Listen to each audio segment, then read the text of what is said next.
mbok bilih pawiwahan ingkang sampun mangkihipun dipun adani panjenenganipun Bapak Mukhlisin sekalian Ibu sampun tunggap paripurnanipun pahargyan tumunten Bapak Winarto utawi Raka Mas Winarto dalasan para keluarga enggal kepareng nyuwun pamit saking ngarsa panjenengan tumunten wangsul dhateng griyanipun piyambak-piyambak pramila boten senes anamung donga pamuji ingkang kasuwun mugi lampah kula sedayanipun tansah dipun paringi rahayu lan ugi tinebahaken pringga bayani marga.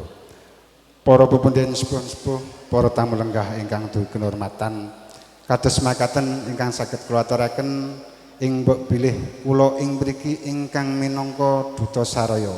Sulih saranipun Raka Mas Winarto, anggen kula nderek matur sawetawis para wamadya ingga wusananipun. Taretamtu kathah lebat sekekirangan kula handhadha anamung titah sawantah tinebahaken saking kasampurnan cinaket kaliyan kepatan. Mugi kunjuk dumateng para tamu lenggah sedayanipun lan ugi kunjuk dumateng Bapak Mukhlisin sedayanipun ugi keparenga maringaken jala nidhi dumateng pribadi kula. Ing wasana minangka pinituping atur akhirul kalam billahi taufiq wal hidayah. Assalamualaikum warahmatullahi wabarakatuh. Waalaikumsalam warahmatullahi wabarakatuh. Tatas titis cetha terwaca atur pangandika pasrahanipun Bapak Rujianto minangka talanging atur saking keluarga ageng Bapak Winarto. Pramila saking menika daya-daya badhe katampi panipun Bapak Mubasir minangka talanging basa saking keluarga ageng Bapak Mukhlisin sekalian Ibu Yuli Yamtini. Wedal sautahipun kawula sumanggaken. Bismillahirrahmanirrahim. Assalamualaikum warahmatullahi wabarakatuh. Alhamdulillah akhallan nikah wa harrama sifah. Ashhadu an la ilaha illallah wahdahu la syarikalah wa ashhadu anna Muhammadan abduhu wa rasuluh. Allahumma salli wa sallim ala sayyidina Muhammadin wa ala alihi wa sahbihi ajma'in. Rabbi israh li sadri wa yassir li amri wahlul 'uqdatam min lisani yafqahu qawli. Barakallahu laka wa baraka alaika wa jama'a bainakuma fi khair wa jama'a bainakuma fi khair. Wadekar sanipun para pinisepuh sesepuh haji sepuh ingkang sampun purna ing pamawas lebdo ing pitutur luhur ingkang tansah kawula mulyakaken.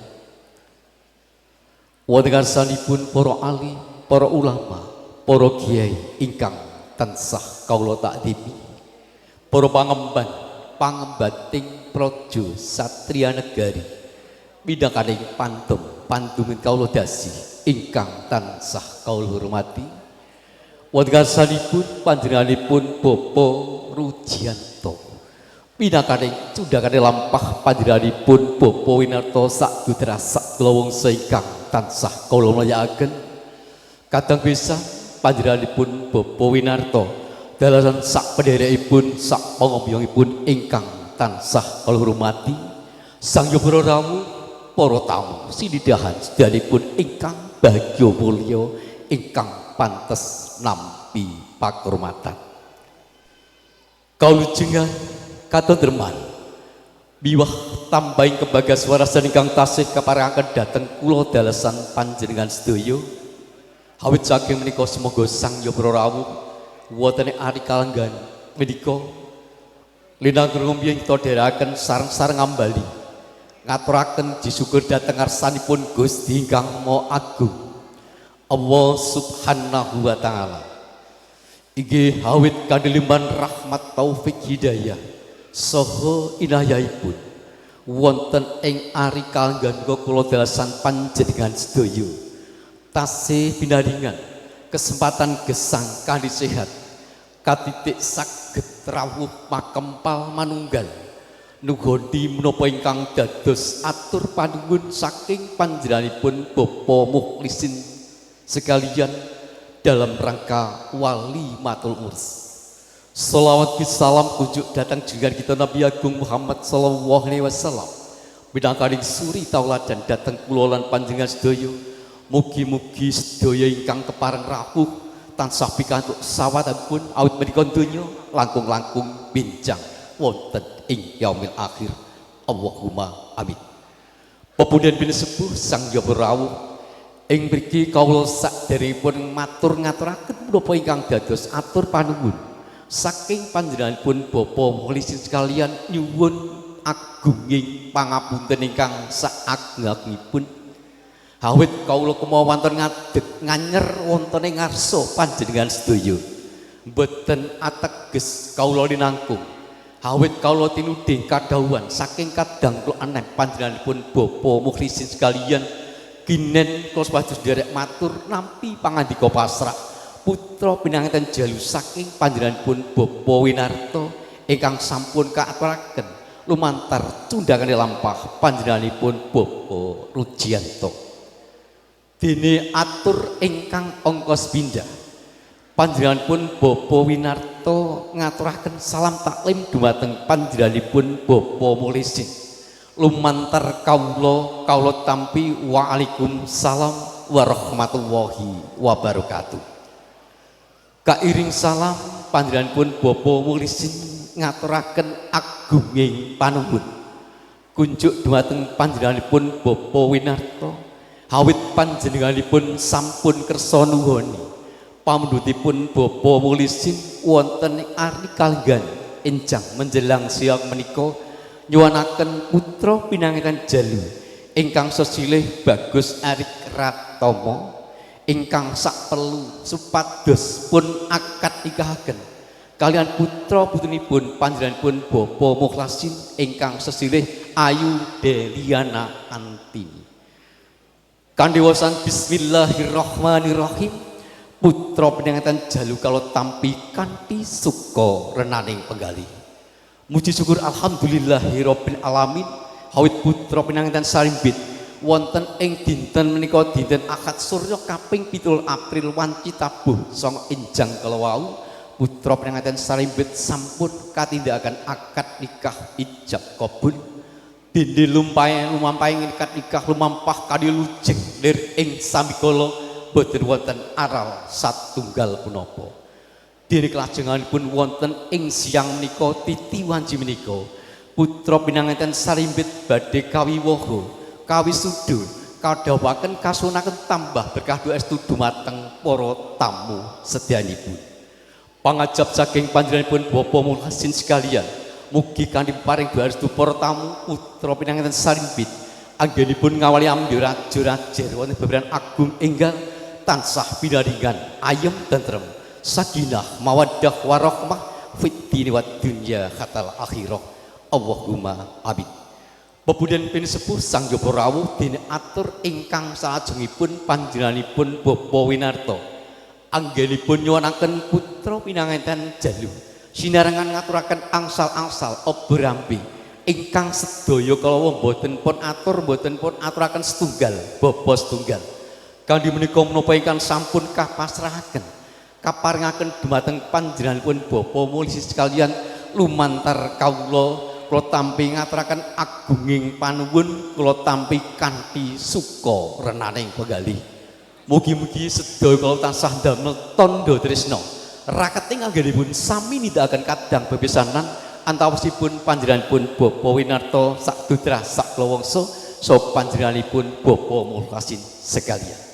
Pepunden pinesepuh sang jaba rawuh dene atur pangandika pasrah ingkang angka pukasan ing mbak bilih adijara padigan prasaja prastawa wonten ing ari kalenggan siang menika sak magih sampun paripurna panjenenganipun Bapak Winarto dalsan sak pandherepipun sak panguyungipun badhe nyuwun pamit jengkar saking payuhan niki tumuju dalem sowan-sowan kan menika panjenenganipun Bapak Mukhlisin sekalian lumantar kawula ngaturaken agunging panuwun hanamung nderekaken sugeng kondur mugi kondur panjenengan sak lampah-lampah saking gedung serbaguna desa Walen iki tumuju dalem sowan-sowan dukuh tanuraya crema sambi boyolali lumampah kanthi wilujeng lir ing sambikala boten wonten aral satunggal punapa. Sang Hyang Rawuh semanten lan mekaten anggen kula matur nampi pangandika pasrah putra pinanganten jalu saking panjenengan Bapa Winarta dumateng panjenenganipun Bapak Mulisin sekalian. Adapun Mbak Bila inggih kula matur awit Purwomadya ngantos susana wonten tata basa ukara ingkang kirang trep ingkang kirang jibna dumateng panjenengan sedaya awit sedaya kula cubluk ing pamanggih kawula kula tansah nyuwun agunging pangapunten ingkang saagungipun. Agung kalem wong mafik ila wong tarik sumasalam wassalamualaikum warahmatullahi wabarakatuh. Waalaikumsalam warahmatullahi wabarakatuh. Sampun paripurna menggah atur tanggap wacana atur pangandika pasrah saha panampi ingkang sampun katindakaken dening para paranpara minangka duta saraya. Adicara sak candhakipun inggih adicara panggihipun risang putra temanten kekalih yen Cinandra kadya cantraka kang lelumban ing warih.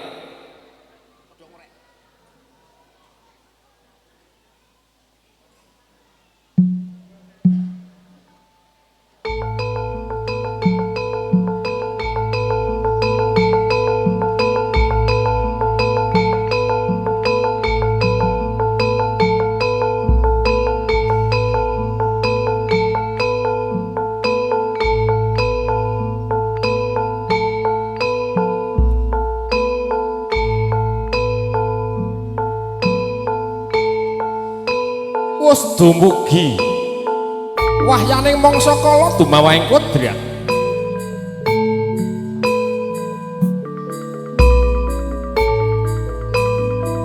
wonten titahipun Gusti ingkang awujud jalu saha pawestri bangkit manunggalaken rasa cipta nenjih ngancik wonten ing alam bebrayan gesang hanetepi upacara adat widi widana ingkang sampun lumampah wonten ing Walen Sima Boyolali.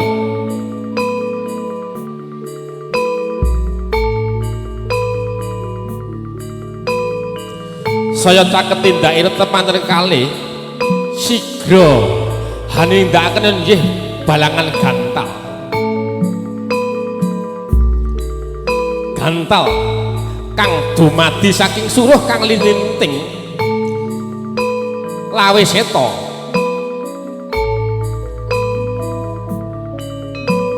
gantal ingkang pun balangaken temanten kakune nggih kasebat gondang tutur so ingkang dipun balangaken temanten putri ingkang kasebat gondang kasih sasampunipun nindakaken balangan gantal sigra temanten putri menika ngaturaken sembah sungkem dumateng Kang Raka. Iya yayi tak tampa suwitamu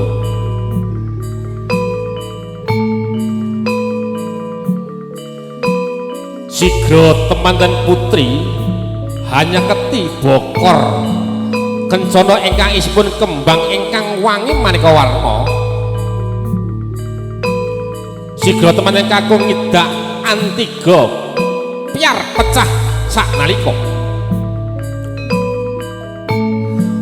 mengko werdi bilih temanten kekalih badhe gebyur lelumban netepi nenjih sedahipun agami ingkang rinasuk saha mecah saking glondhaipun tiyang sepuh kalih badhe madeg bale wisma piyambak.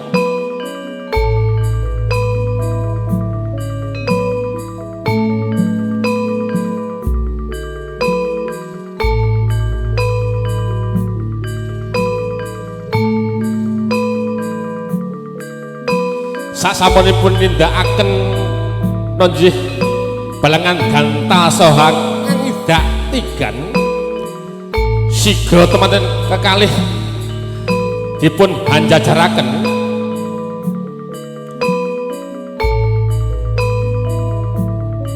kasukep sindur ingkang arupi abang saha putih wonten sangajengipun sindur sigra Kang Rama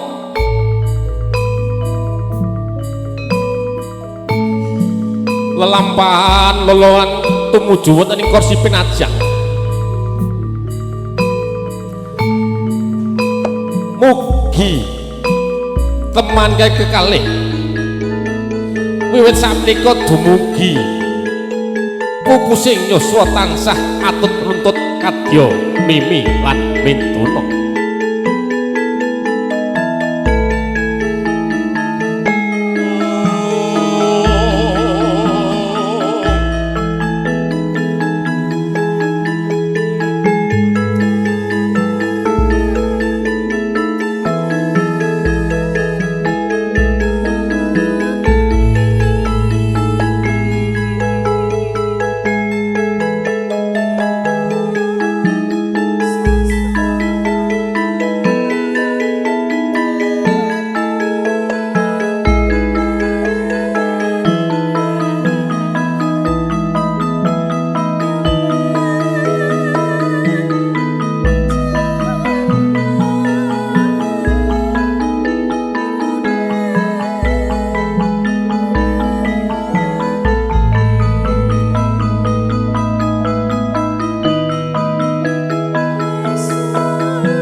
kunjuk dumateng Rama dalah ibu temannya kalih keperenga hanjumeneng wonten ing sak kanan kiringipun Kang Putra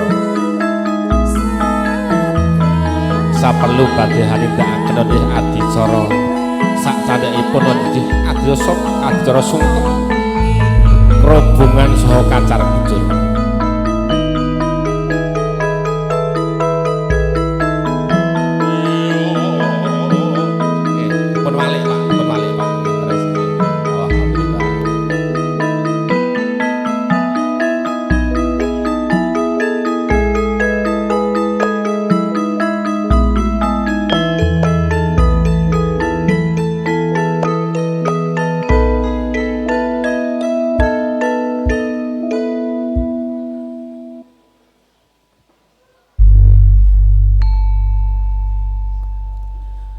Alhamdulillah wa syukurillah sampun kepareng temanten kekalih jajar lelenggahan wonten ing kursi pinajang kepareng kula menika pambira badhe hanglajangaken nggih adicara sak candhaipun nggih adicara sungkeman nggih ugi sungkem dumateng tiyang sepuh kekalih kunjuk dumateng panipun Ibu Juru Rias nggih saking silsilah make-up Nagosari keparenga hamratesaken adicara supados lumampah kanthi sae.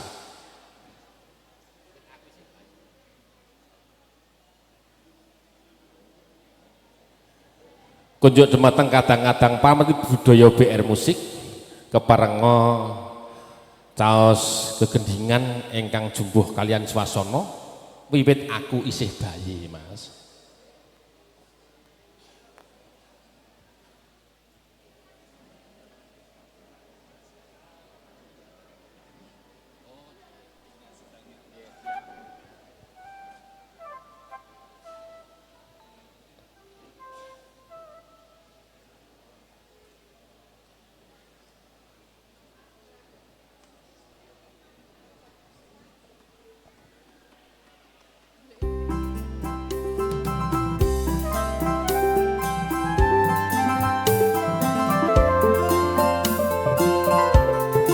Soha nyarangi kadang-kadang catering keparenga nyugata dumateng para tamu sinedahan.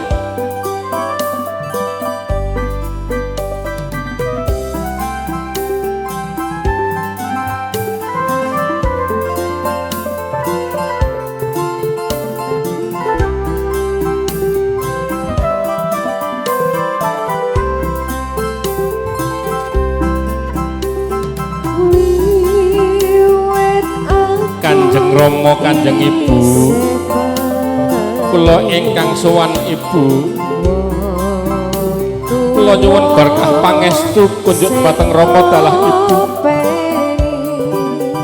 nyuwun donga pangestu kula badhe bangun Wisma piyambak Ibu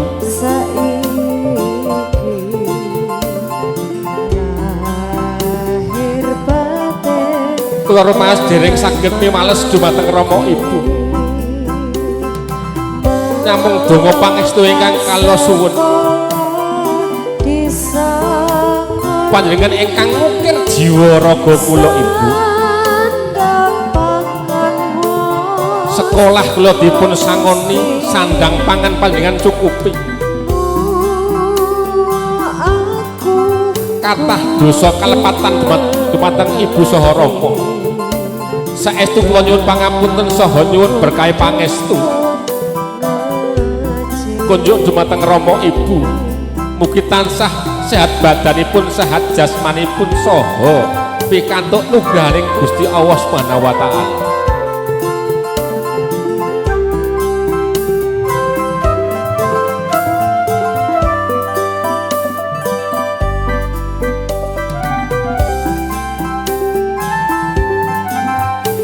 Yonggir anakku cah bagus anakku cah ayu tak balang donga tak balang srana muga sliramu sakloron bagya mulya ana ing donya dumugi teka ing pupusing delahan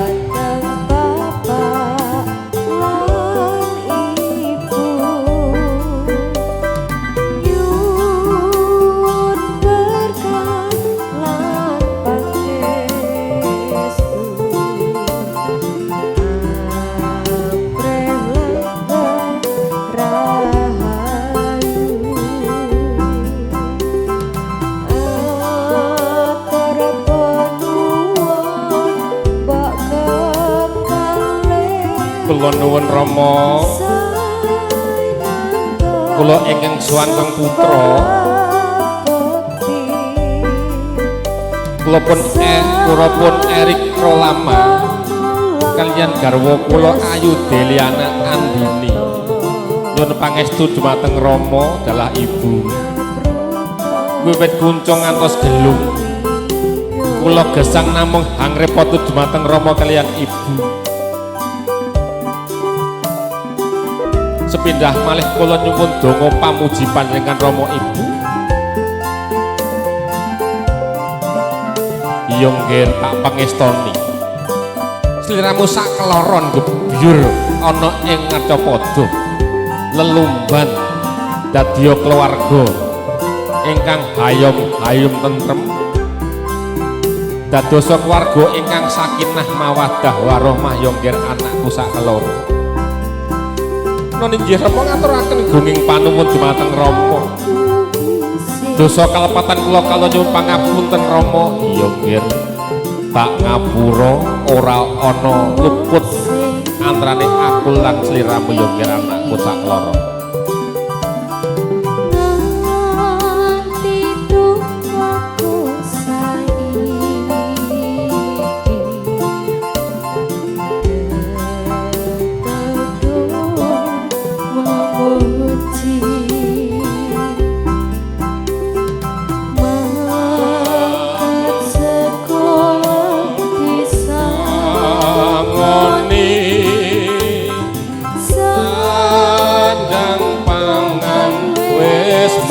mesti mula aku subekti bangun turut ngajeni Kakang Mas ingkang kal tresnani kula injih ngaturaken sembah bekti kunjuk dumateng Kakang Mas Erik Lomana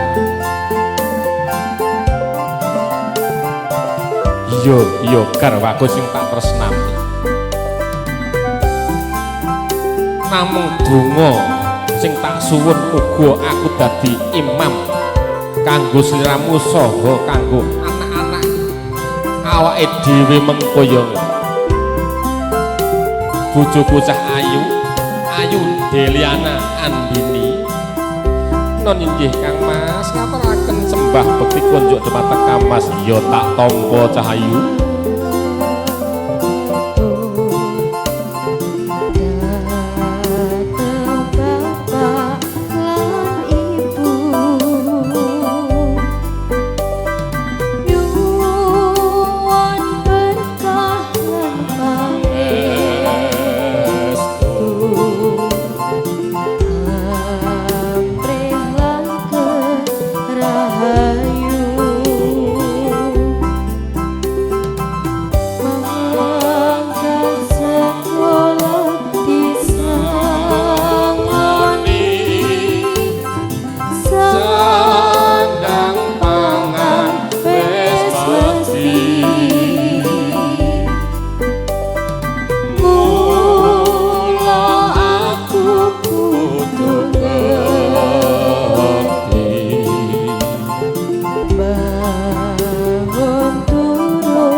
setunggal boko sunggal adicara sampun lumampah nggih tamu keparingipun keluarga ageng Bapak Muklisin sekalian garwa panjenengan sami dipun aturi sekecakaken lenggahan kanthi mardu marga menggalih menika panipun keluarga ageng Bapak Muklisin inggih hangrawuhaken utawi nimbali kadang-kadang BR musik kapurih tas libur dumateng panjenengan sami adicara mirunggan para kanca ngaturaken salam libur kunjuk dumateng para tamu.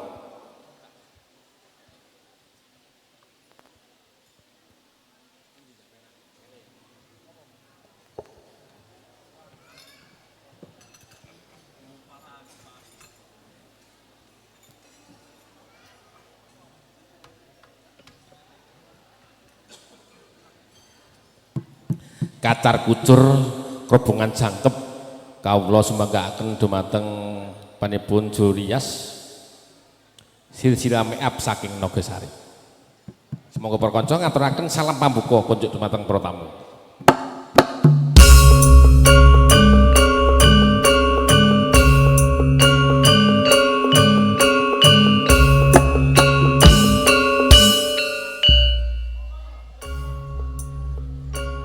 Bismillahirrahmanirrahim.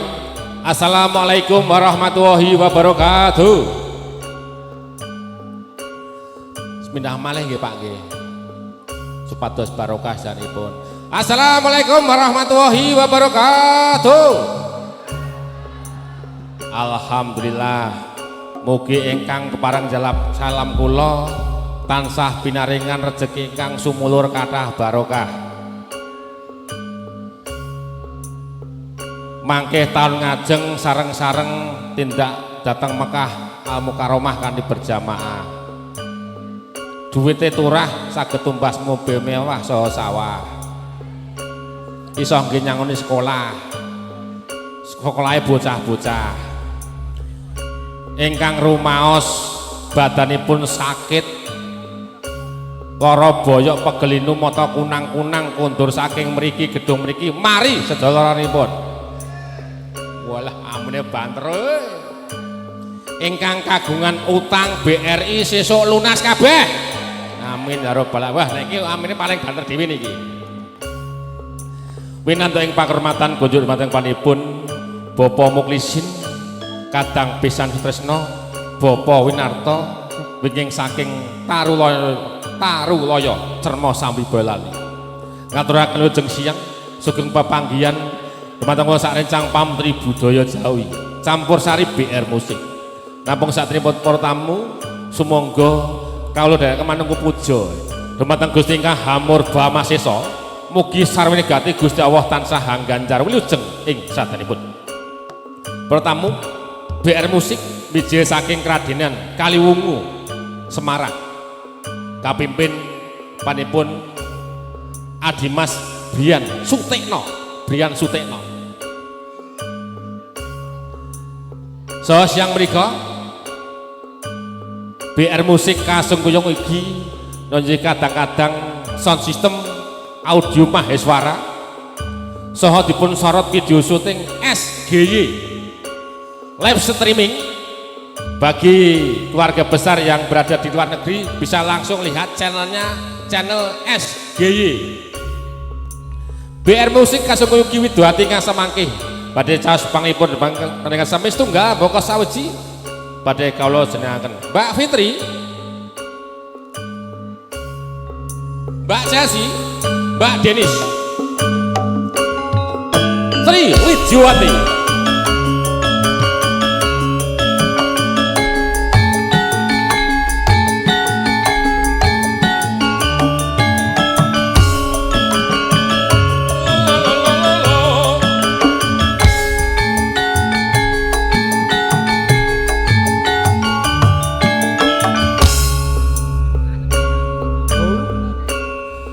Para tamu wilujeng lenggan kanthi etsolan sakita mardu mardikan bae sinambi agresep pinggonipun para kadang pametri budaya Campursari BR Musik ngaturaken salam pambuka kunjuk panjenengan sami.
Sampun katur selam pambuka Subosito ingkang boten meranani penggasem panjenengan sami wan sak rencang BR Musik nyuwun pangapunten ingkang tanpa pepindhan. Nggih kunjuk dumateng panjenenganipun keluarga ageng Kadang Besan nggih keluarga ageng Bapak Winarto keparenga nindakaken foto pangeston dumateng tempaten kekalih.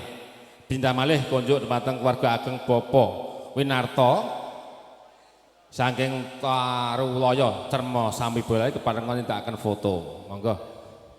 Bapak D, Mbok D, Bulik, Pak Lik, monggo sedaya ponakan-ponakan dipun pendhet gambaripun. Mangke kasusul keluarga ageng saking panjenenganipun Bapak Muklisin sami nindakaken foto dumateng temanten kekalih. Panglipur kunjuk dumateng para tamu. Swanipun Mbak Denis, monggo Mbak.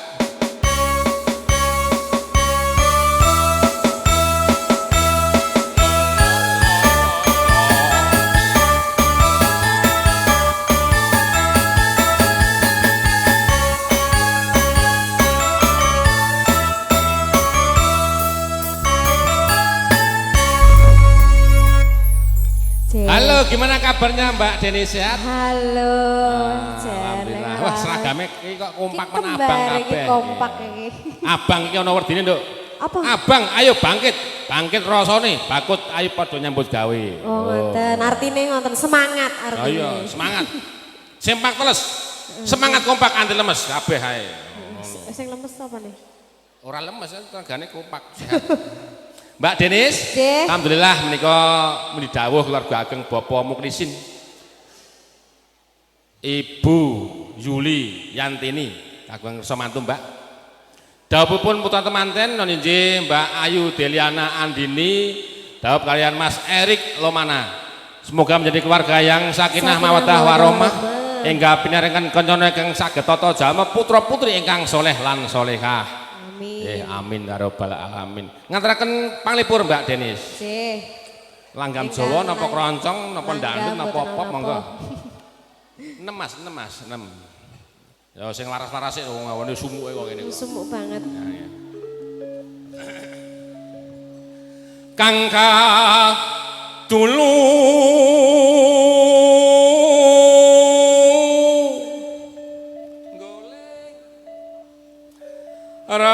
roncen melati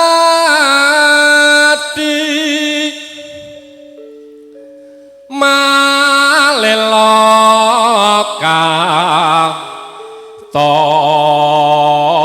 onton menika leres saking musuk sedaya nggih Pak nggih. Musuk. Niki tamune jan Cepogo. dari berbagai wilayah. Adoh-adoh. Aduh. Niki priyayi Cepogo niki kaget kok sumuke kok ngene. Nek kono adem nggih Bu nggih. Ning ana asrep nggih. Kula dolan mriku wah awan kemulan jaketan. Ngene iki awak. Ngene ngasek ngene. Wah nganti puter kaya ngene iki. Soale kok adem iku. Mempret. Rina wengi amung dadi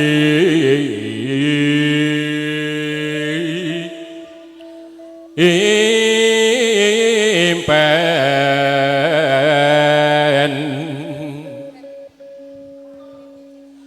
pepuntone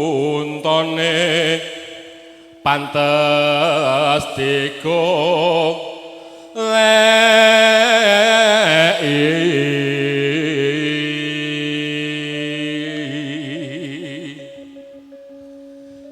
tununge wong manis engkang mawe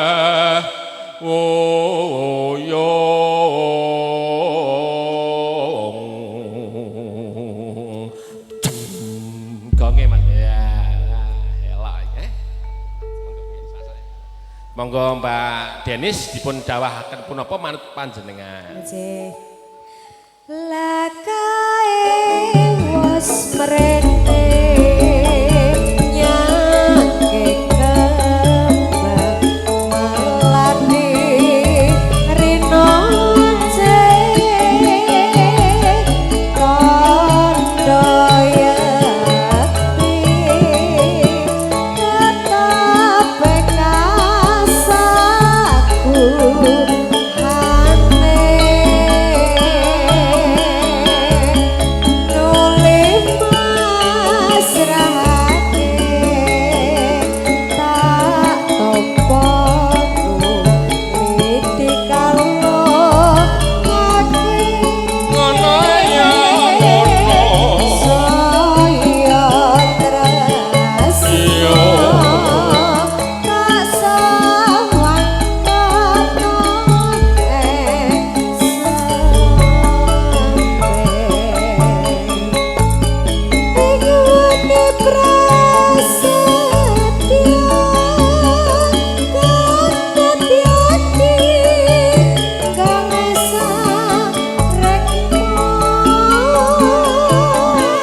Nyuwun prasetyo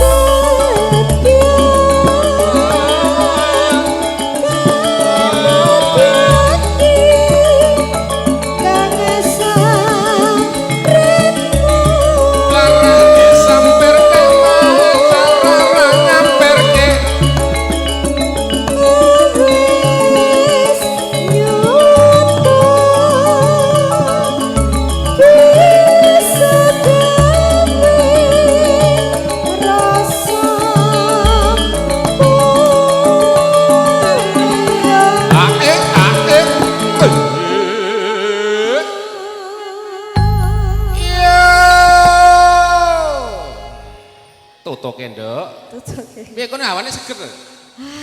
Padha wae Mas sumuk. Ora apa-apa, sumuke nandake awake sehat. Sehat, kemringet. Lara, sirna. Iki pasanganku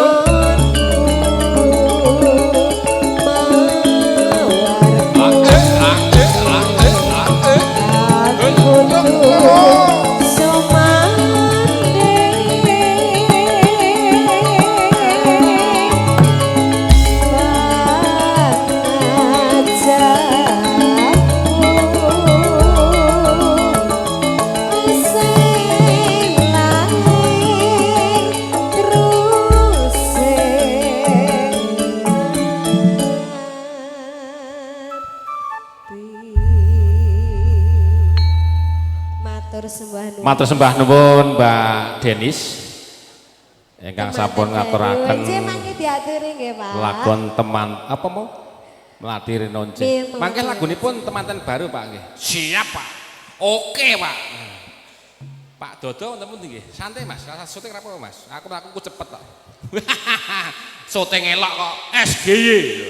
Mboten SBY lho, SGY niki.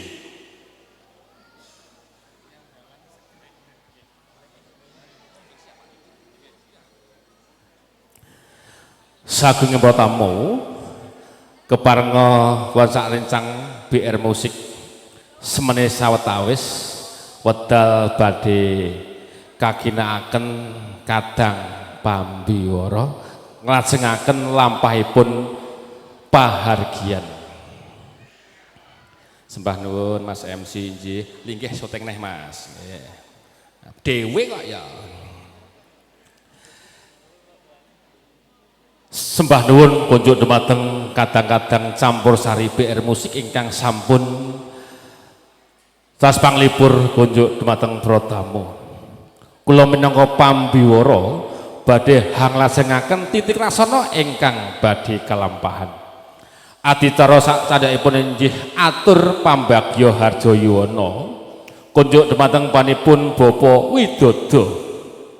Keparenga jengkar saking papan palenggahan nggih ngaturaken atur pambagya harja yuwana minangka sulih salira saking keluarga ageng Bapak Muslihin sekalian garwa.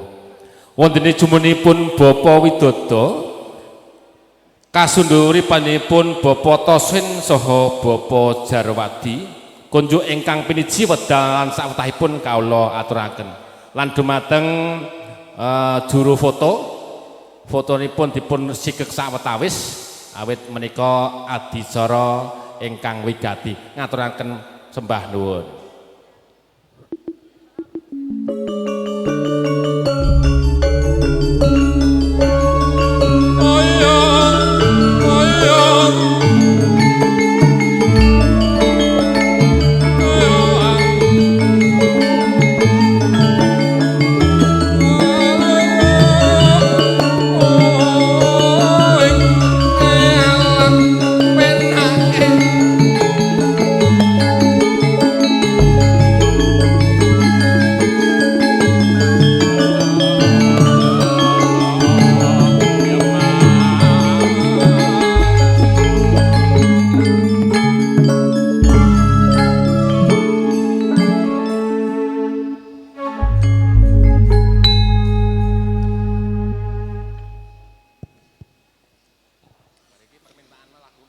Bismillahirrahmanirrahim. Assalamualaikum warahmatullahi wabarakatuh. Innal hamdalillah nahmaduhu wa nasta'inuhu wa nastaghfiruh wa na'udzu billahi min syururi anfusina wa min sayyiati a'malina may yahdihillahu fala mudhillalah wa may yudlil fala hadiyalah. Asyhadu an la ilaha illallah wahdahu la syarikalah wa asyhadu anna Muhammadan abduhu wa rasuluh. Allahumma sholli wa sallim ala sayyidina Muhammad wa ala alihi wa ashabihi ajma'in. Rabbi shrah li sadri wa yassir li amri wahlul 'uqdatam min lisani yafqahu qawli. Amma ba'du. Nuwun kunjuk wonten ngarsanipun para pinisepuh, sesepuh aji sepuh ingkang hanggung mestuti dhateng pepayaning kautaman ingkang dahat kinabakten ingkang kula hormati. Kunjuk wonten ngarsanipun para alim, para ulama ingkang tansah makarya dhateng tepa palupining para kawula dasih saha hanuntun dhateng margining kasuwargan jati ingkang kawula bekteni miwah kawula takdimi menggah mauidhah hasanipun. Kunjuk wonten ngarsanipun para priyagung kakung miwah putri pangemban pangbating praja satriyaning nagari manggalaning diksa minangka paewaning para kawula dasih ingkang kawula bekteni. Kunjuk wonten ngarsanipun sagung para rawuh kakung miwah putri maliginipun keluarga ageng saking panjenenganipun Bapak Winarto ingkang micil saking Tarulaya Cermo Sambi. Nyuwun pangapunten amit pasang aliman tapik mugi tinebehna ing iladuni miyang tulak sari miwah sabubendu. Kawula paripaksa cumantaka marak mangarsa ngabiyantara munggel kamardikan panjenengan sami inggih awit kula mradapa keparengipun ingkang hamengku gati panjenenganipun Bapak Mulisin Ibu Yuliantini. Kawula piniji ingkang ngembani wuwus minangka taling basa ngaturaken menapa ingkang dados prentuling penggalih minangka perwakaning Artur. Mugi kepareng kawula ndherekaken anggen panjenengan sami ngunjukaken puja hastawa puji hastuti syukur kunjuk ngarsipun Allah Subhanahu wa taala nun inggih zat ingkang maha suci ingkang amurba amasesa saisining rat pramudita ingkang sampun kepareng paring nugraha ingkang sakelangkung awis ajinipun nun inggih kabagas warasan saha maneka warnanipun kabedan gesang kacakup buka miwah wastra. Sholawat ugi salam mugi tansah katuraken dumateng junjungan kita Nabiullah Muhammad sallallahu alaihi wasallam rinten kalawan dalu amprih kula panjenengan sami kadaku minangka umatipun ingkang pantes nampi syafaat wonten ing alam bebrayan agung menika langkung-langkung benjang wonten ing yaumil kiamah. Amin ya rabbal alamin. Para rawuh ingkang kula hormati, wondene wigato sing gati-gatining sedya wonten kelenggan menika panjenenganipun Bapak Mulisin Ibu Yuliantini boten kawula matur priyangga candranipun kajugan ing Mukir Sari kabenan ing Keseganten Matu panjenenganipun boten kuwi matur ngaturaken menapa ingkang dados prentuling penggalih lumantar jasad kawula widodha menika panjenenganipun Bapak Mulisin Ibu Yuliantini ingkang sepisan ngambali ngaturaken sugeng rawuh dumateng para rawuh kakung miwah putri sedayanipun kanthi panuwun raos atur panuwun ingkang tanpa pepindhan kaaturaken dumateng para rawuh kakung miwah putri dene panjenengan sami sampun kersa hanindai ngrawi menapa ing dados undanganipun saperlu dipun suwunen pangestunipun kagem Atmaja Sarimbit. Para lenggah ingkang winantu ing karahayun wondene wigatos sing gati-gating sedaya ing siang menika panjenenganipun Bapak Mulisin Ibu Yulantini ngrawakaken panjenengan sami wonten ing kalenggan menika kados sampun cetha wonten ing serat sedahan panjenenganipun hamengko karya nindakaken darmaning sepuh amiwa putra Mahayasiwi ngentas pitulus kenya putri ingkang asma Ayu Deliana Andini ingkang jinatu krama panipun Bagus Erik Rotama putra kakung saking panipun Bapak Winarto Ibu Karmini almarhumah ingkang mijil saking Dukuh Tarulaya Cermo Sambi Boyolali. Alhamdulillah ijab kabul saagami sanagari sampun kalaksanan kala wau watawis tabuh sanga enjang kanthi sineksen keluarga ageng saking panjenenganipun Bapak Mulisin Ibu Yulantini ugi keluarga ageng panjenenganipun Bapak Winarto Ibu Karmini. Alhamdulillah pinaringan rahayu wilung lancar mboten wonten alangan satunggal punapa. Ingkang salajengipun menika Atmaja Sarimbit sampun kula sowanken wonten ing ngarsa panjenengan kalenggaken wonten ing sasana pinajang saperlu kasuwunaken berkah pangestu dumateng para rawuh sami anggenipun badhe bangun beberat enggal tansah pikantuk rahmatipun Allah pikantuk ridhanipun Allah manggih keluarga ingkang sakinah mawaddah warahmah maslahah fidini wa dunya wal akhirah tansah kebak rahmat barokahipun Allah subhanahu wa ta'ala ingkang badhe dumugi.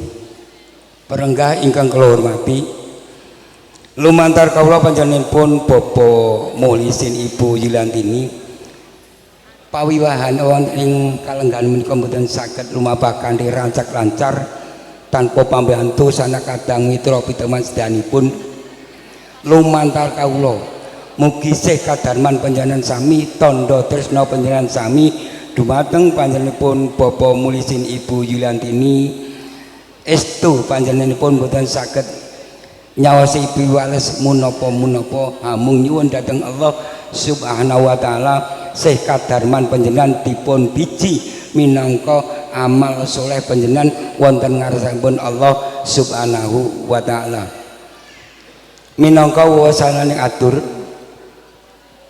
ing mbok bilih panjenenganipun Bapak Mulisin Ibu Yulantini anggenipun nanggapi kerawan panjenengan sami saya menika salam asta ingkang kirang waratin papan palenggahan saha maneka warnipun sawetawis ingkang kirang nuju prana dumateng para rawuh lumantar kawula panjenenganipun tasah nyadong sih jalon didi maksami amung mawantu-wantu panyuwunipun ingkang dipun suwun panjenenganipun Bapak Mulisin Ibu Yulantini para rawuh sami kersa lenggah kanthi merdeka ngantos paripurnaning pawiwahan ing dal siang menika lumantar kawula minangka wusananing atur ing mbok bilih anggen kawula matur minangkani pamudatipun panjenengan Bapak Mulisin Ibu Yulantini wonten klenta-klentunipun anggen kula matur galep gangsuling ukara tumpang suwing basa menapa dene siguk wagu kiranging tata krami niki pribadi widodo tansah klenggana tasih kebak cacat kebak luput tepi saking kasampurnan kawula pribadi tansah nyadong sing jalane dimaksami mekaten saya semanten saking kawula Nasrum